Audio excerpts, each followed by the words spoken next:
site, they came up with some ideas how that site can be used and that site how can be developed. Someone helps me the last project that is it.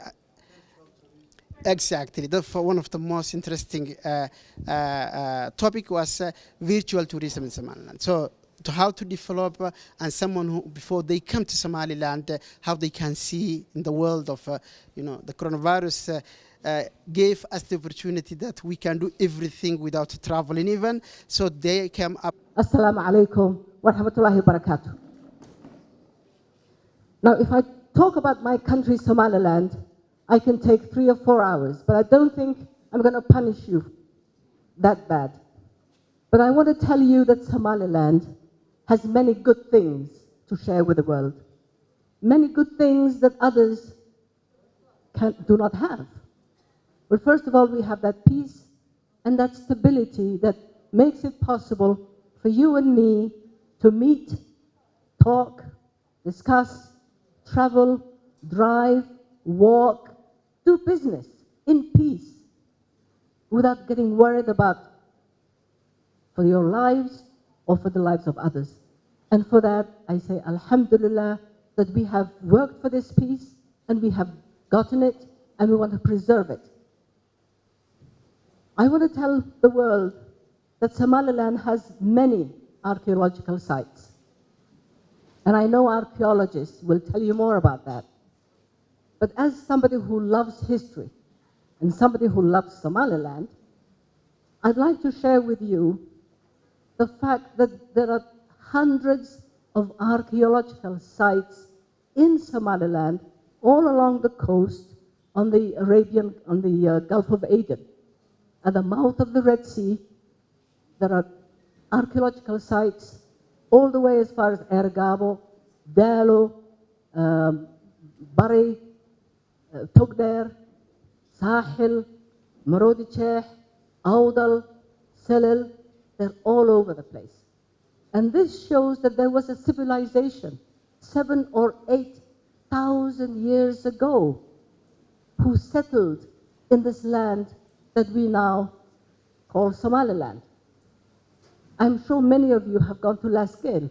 I'm sure many of you have seen the archaeological sites, the drawings on the walls that were done by people who lived there thousands of years ago. And there are caves and so many interesting sites that I have not even had time to see, but the ones I have seen have absolutely, I was in awe. Somaliland has beautiful beaches. Somaliland has beautiful mountains. Somaliland has beautiful fauna and flora. And I know there's a gentleman there in the audience who takes pride in taking pictures of birds. Somaliland is a paradise for bird watchers. And there are species of birds that are only found in Somaliland. There are animals that are only found in Somaliland. These are things that we don't know, but a few people know about.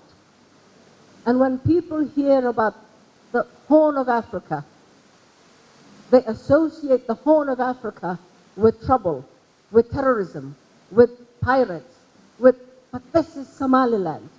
We don't have that. And instead we have these beautiful sites and this beautiful history and those beautiful animals that we must all work to preserve. We're burning our trees, we're killing ourselves. We're killing our animals, we're destroying ourselves. We're damaging our archaeological sites, we're killing our history. And I want our history to be safe, our sites to be protected, our animals to be protected, our game to be protected. Just because we have guns shouldn't give us the license to kill the fauna and the flora of Somaliland. Alhamdulillah, we have another blessing. Somaliland is blessed with rain this year. I say Alhamdulillah.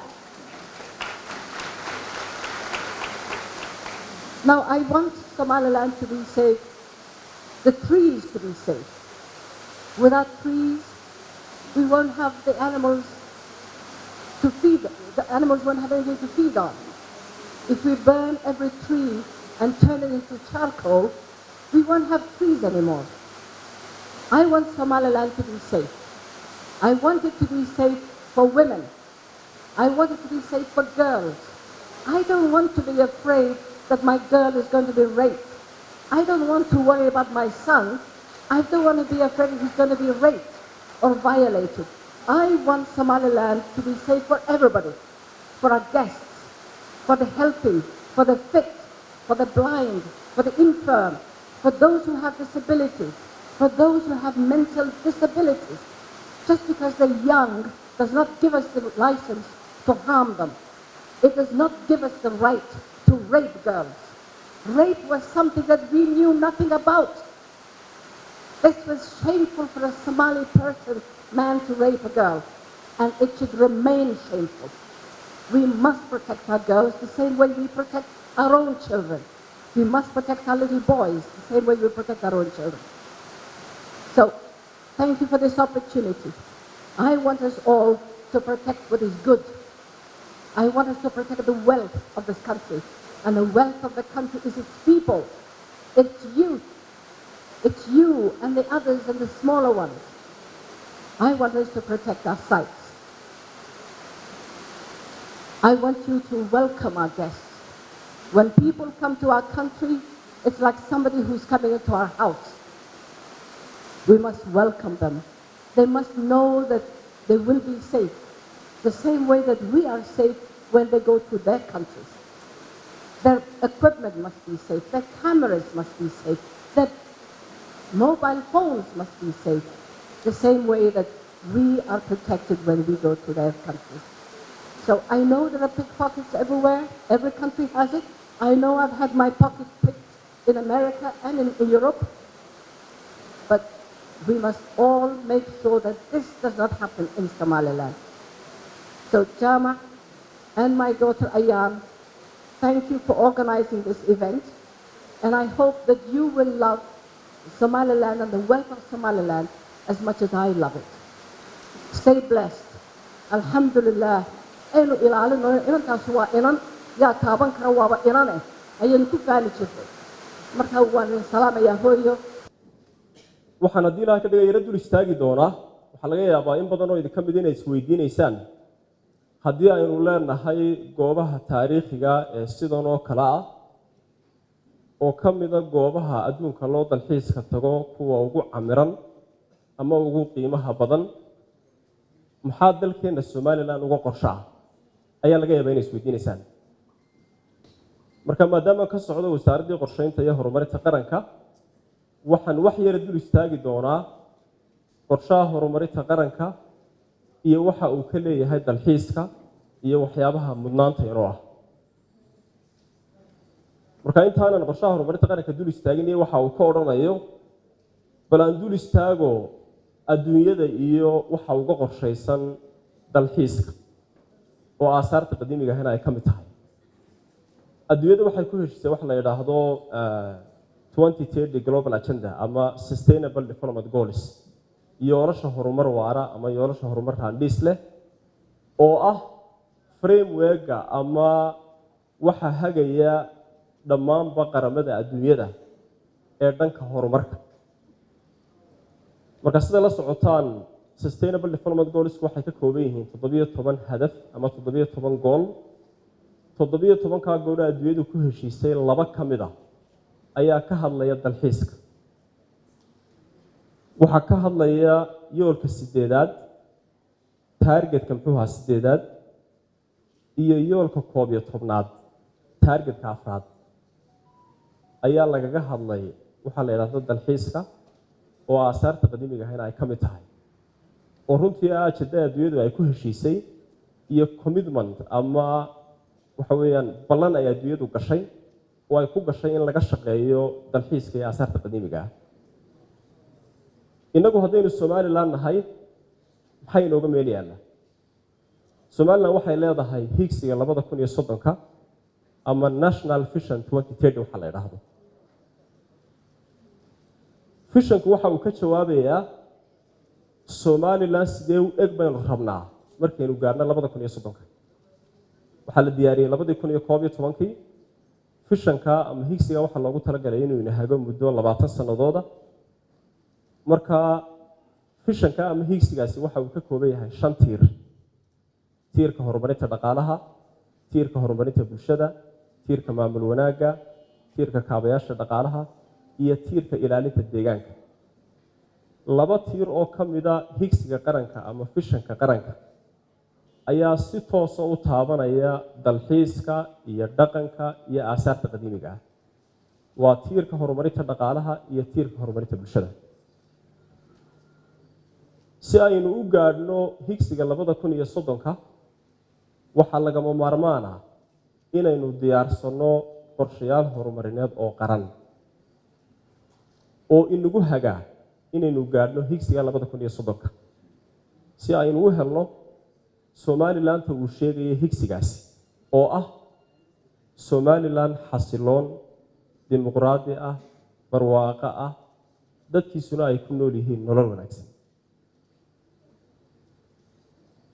marka 5 sanadood waxaanu diyaarsanaa qorshe horumarineed oo qaran 2012 baynu daahfurnay qorshe horumarinta qaranka koobaad oo ina hagayay ilaa 2016 haddana waxaynu ku guda jirnaa qorshaha horumarinta qaranka labaad qorshaha horumarinta qaranka labaad oo ina hagi doona ilaa 2021 waxa uu leeyahay 3 hadaf oo waaweyn marka 3da hadaf mid kamid ah oo hadafka la xiriira kobaca dhaqaalaha iyo yareynta saboolnimada ayaa si toos ah ula xiriira mowduucan inuu caaw ka hadlayna dalxiiska gaar ahaan aasaarta qadiimiga ah marka waxaan jecelahay inaan dul istaago qodobka ka hadlaya dalxiiska iyo kaalinta loo baahan yahay ama la rabo inuu dhaqaalaha ku yeesho qorshaha horumarinta qaranku wuxuu sheegayaa marka la gaadho 2021 waxaynu rabnaa in dalxiisku uu dhaqaalaheena ka noqdo 10% ama GDP-ga waxa la yiraahdo gross domestic product waxa la yiraahdo inuu 10% ka noqdo oo 10% ay dalxiiska ka yimaadaan dalxiiska markaynu leenahay kuma koobna aasaarta qadiimiga ah oo kaliya laakiin waa qayb kamid ah waxaan xasuustaa markii aan jaamacadda ka qalin jabinay first degree baan daraasad ku sameeyay goobaha dalxiiska ee Somaliland iyo kuwa caalamka intaba dabadeetana waxa ay soo baxday goobaha dalxiisku inay ilaa 8 nooc ama ilaa 9 nooc inay u qaybsamaan 8 ama 9 ka nooc 7 kamid ah ayay Somaliland qani ku tahay aasaarta qadiimiga ahna waa mid kamid ah waana ku runtii ugu qiimaha badan leh marka si aynu u gaadhno in 10% wax soo saarka dalkeena ama GDP-ga dalkeena ay ka yimaadaan dalxiiska maxaa loo baahan yahay si dalxiiska loo horumariyo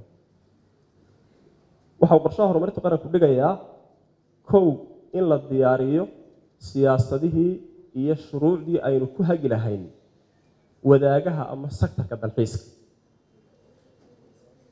marka doonaysa inaad shay horumariso ama marka doonaysa qayb dhaqaalahaaga kamid ah inaad horumariso waxa laga maarmaana siyaasadii aad ku hagi lahayd iyo mabaadidii aad raaci lahayd inaad dejiso waxa laga maarmaana shuruucdii aad raaci lahayd inaad iyagana dejiso marka talaabada koobaad ee qorshaha inoogu jirtay waxay ahayd inaynu siyaasadihii iyo shuruucdii aynu ku maamuli lahayn sektorka dalxiiska inaynu samayno sida ay ku warbixinayso wasaaradda ganacsiga warshadaha iyo dalxiiska hadda waxaynu haysanaa xeerkii dalxiiska oo qabyo qoraal ah ayaa imika inoo yaala oo haddii ilaahay ka dhigo loo gudbin doono golaha wasiirada iyo baarlamaanka waxaa kaloo jira hagayaal ama guidelines la diyaariyey oo hagaya qofka dalxiisaha ah siyaasaddiina insha allah waynu diyaarin doonaa oo weli laguma guulaysanin waxaa kaloo uu sheegayaa muxuu ahaa qorshaha horumarinta qaranku in la diyaariyo kaabayaasha muhiimka u ah dalxiiska infrastructure wax la yiraahdo goobta la iskaleeyno hadda ka hadlayno si dad dalxiisayaal badan ay u soo jeedato waxa laga maarmaan ah inay jirto waddo loo maro oo dadku aanay dib ku wadanin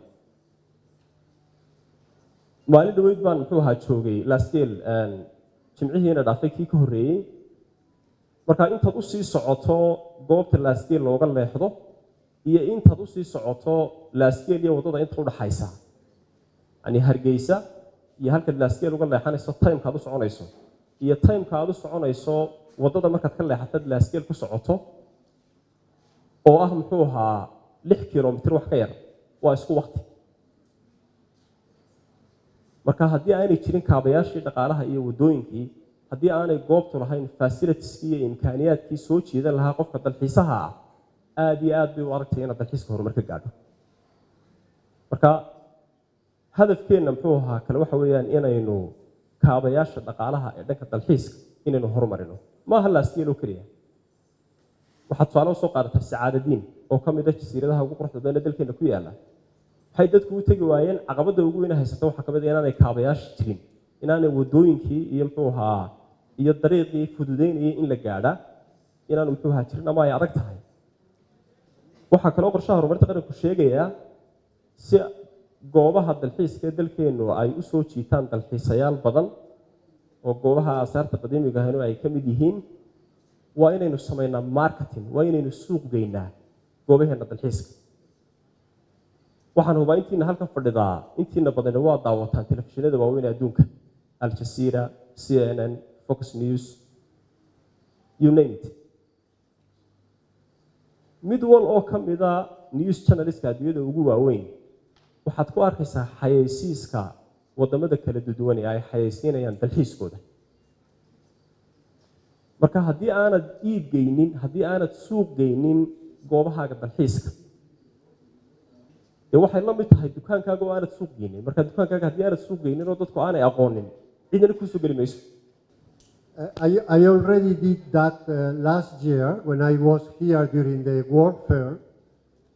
Being in the cultural center really motivates me to start with a story because we are talking about culture. So I will tell you a story.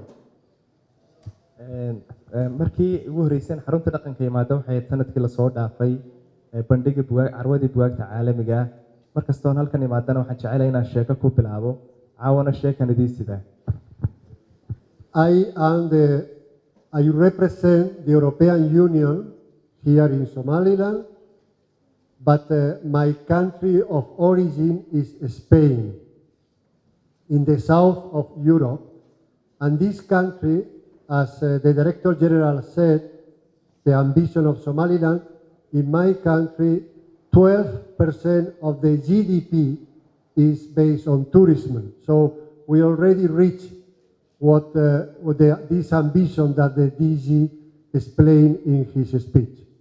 When I was a child, I think the situation in terms of tourism of Spain and Somaliland was really similar. And at that moment, there was the same ambition, the same impetus to promote tourism. And then there was like a race to attract people to Spain. And at that moment, everything focused on the quantity. We need to increase the number of tourists coming to the country. loo xoojin lahaa dalxiisayaasha sidii loo soo jiidan lahaa dad badan oo dalxiisayaal inay Spain waqtiga ay yimaadaan Spain, a country with about 40 million people, they managed to attract 80 million visitors per year, the double of the population of the country. A lot of people started to think whether instead of quantity, we should start thinking about quality. Why we have millions of tourists in short and t-shirt coming in a rush to see things and leave, and probably just taking pictures and leave. And those people also not spending too much money inside the country. Why not to go for a more quality tourism? Less people, but maybe people that appreciate better what they are seeing, appreciate better the culture and the tradition of the country that they are visiting, and also those people normally have more earning capacity, so they spend more money in the country. Experience, maybe it can be of help for you now that you are starting to develop this sector.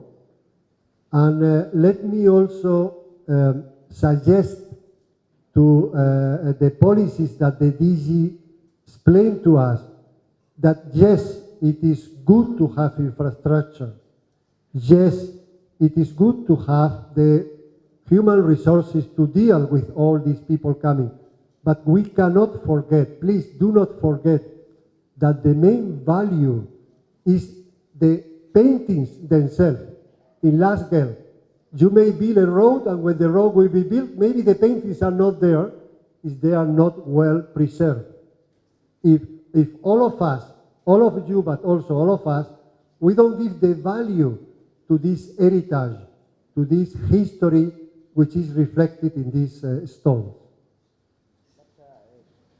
The three reasons why the European Union thinks that helping preservation, the heritage of Somaliland, helping to develop this cultural tourism is important.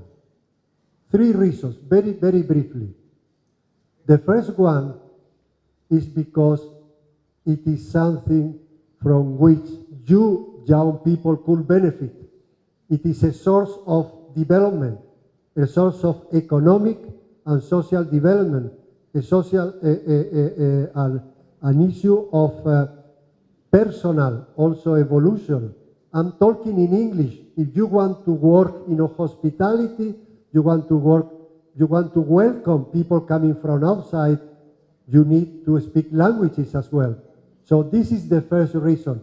We believe culture, heritage is an asset, an economic asset, and it is good to have the ambition to make it a significant part of your economy.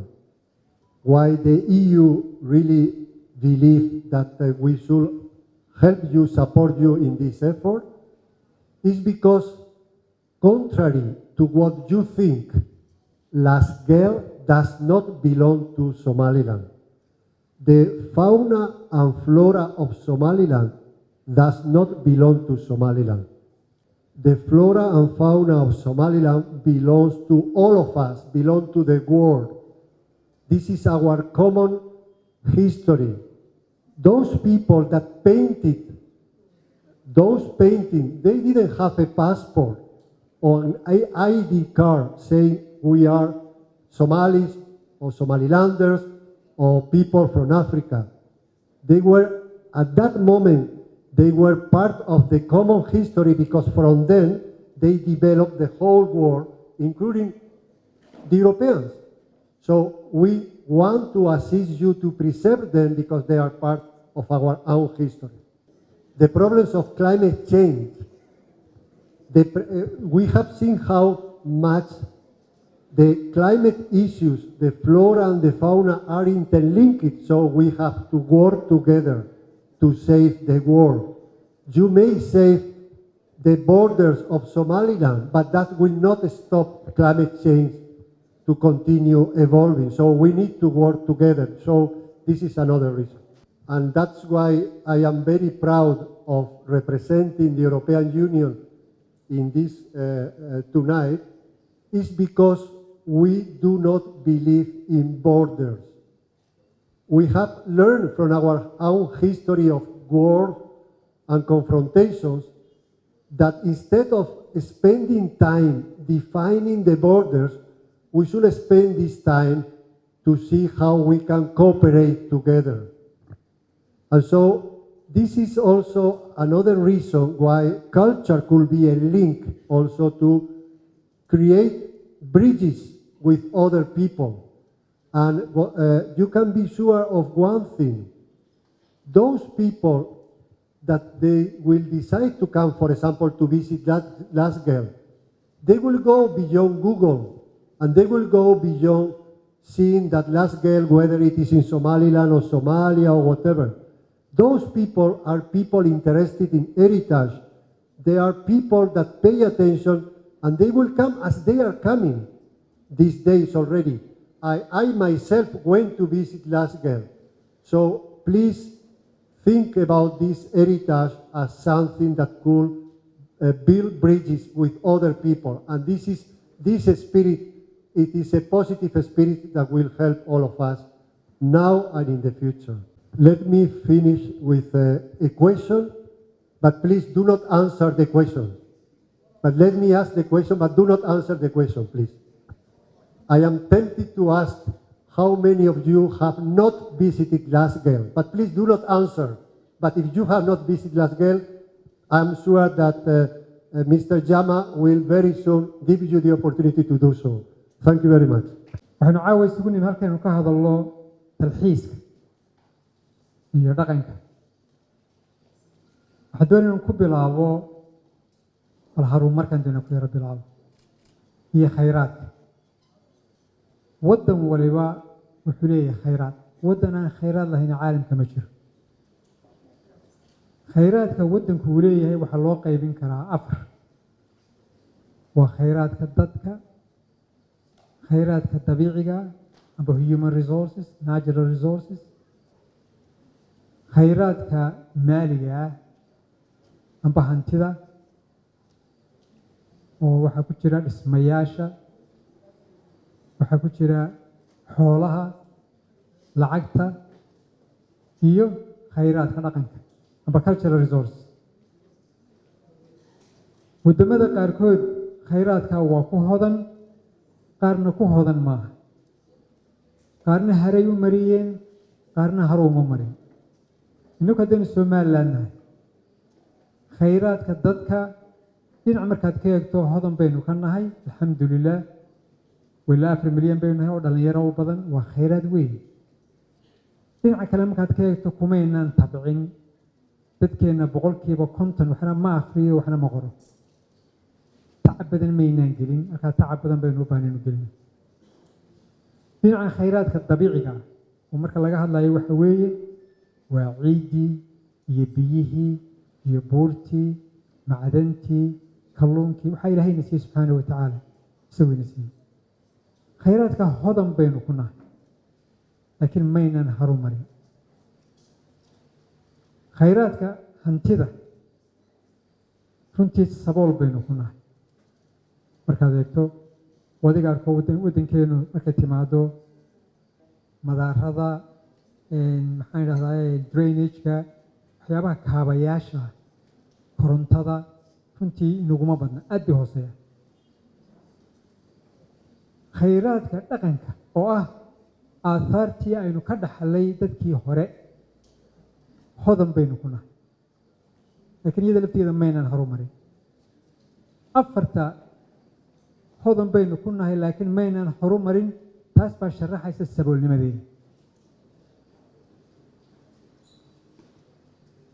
waddamada runtii ka faa'iidaystay khayraadka dhaqanka Afrika waxaa ugu horeeya waddanka la yidhahdo Morocco oo Spain jaar ay yihiin. sanadkii waxaa yimaada ilaa 12 milyan. waddanka Masar ilaa 11 milyan baa sanadkii yimaada.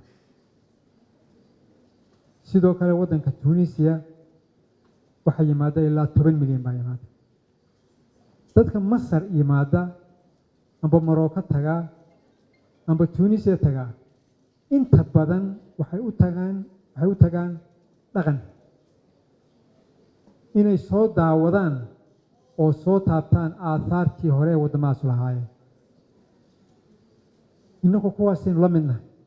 farqi keliya inoo dhexeeya waxa weeye inana kamaynaan shaqayn, iyana way ka shaqeeyeen. haddaba haddaynu saa hodan ugu nahay dhaqanka, maxay nala gudboon waddan ahaan? horta kow waxay nala gudboon inaynu yaqiinsanno inaynu haysanno khayraad dhaqan. horta marka hore waad yaqiinsataa. laba waa inaan tiro koobno oo mid walba meeshiisa ku ogaano. saddex waa inaynu ilaashanno. dadku waa u cadow, mid doonaya inuu ka faa'iidaysto iyo mid aan garanayn ba inuu khasaare u geysanayaba. marka waxaynu u baahannahay inaynu ilaashanno. ka bacdi waxaynu u baahan nahay in wixii loo baahan yahay kaabayaala amba dhismayaala inaynu samayno si loo gaadho access loogu helo dabeedna dadka ku marti qaadno oo dadka ugu marti qaadno hab ay noola qaybsadaan aahaarta laakiin aanay naga baabi'inin ayaa loo baahan yahay waxaa loo baahan yahay in aynu tababaro dadkii iyo dhallinyaradii ka shaqayn lahaa ay nagaga fillaan lahaa horumarka dhaqanka waxaynu u baahanay dad dhallinyaraa oo yaqaano amba lagu tababaray soo dhoweynta oo lagu tababaray luqooyinka luqadu waa hanti marka waddanka Kenya waxyaabaha khayraadka uu leeyahay had iyo jeer la magacaabaa waxa weeye waxa la yidhahdaa waa waddan dhalinyar oo af Ingiriisi ku hadla af Ingiriisi ku hadal baa waxay noqotay khayraad haddaynu inaku af Ingiriisi af Carbeedka ku hadallo dad badan bay inoo keenaysa waxaa laynooga baahan yahay markay dadku inoo yimaadaan in giddigeenba mas-uuliyad aynu iska saaro sidii dadka aynu martisoori lahayn si aynu u soo dhoweyn lahayn in qof waliba u qaato isaga in marti loo yahay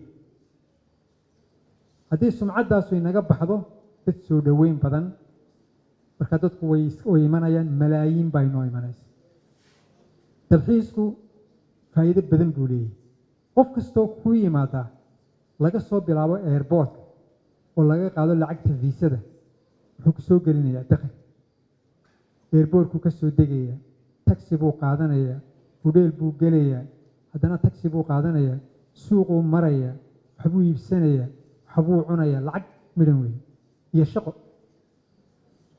waxay naga xigaana ma jiraan ilaahay wuu ina siiyey laakiin wayna ka faa'idaysan weyn aan ka faa'idaysan beerlaanka waxaan ku raacsanahay in aahaarta aynu haysanay laasgeer ka mid tahay inaynan keligeen lahayn waa laynala leeyahay dunidoo dhan baale dunidoo dhan waxaa ka saaran xil inay ilaaliso waxaad runtii UNESCO inay ka diiwaan geliso inay noo diiwaan geliso in laasgeel iyo meelaha kaleba ay yihiin meelaha loo baahan yahay in la ilaaliyo oo aanay naga baabi'in weli taasu may dhicin laakiin insha allahu waa ku dadaalayna sidoo kale haddeerto baarlaanka siduu yidhi dad duunyada aynu leenahay amba dhirta aynu dhaxalay amba xoolaha aynu leenahay laftigoodu waa khayraad caalamkoo dhami leeyahay oo xili naga saaran waana qaali hantideenna waxa ugu qaalisan daaraha maaha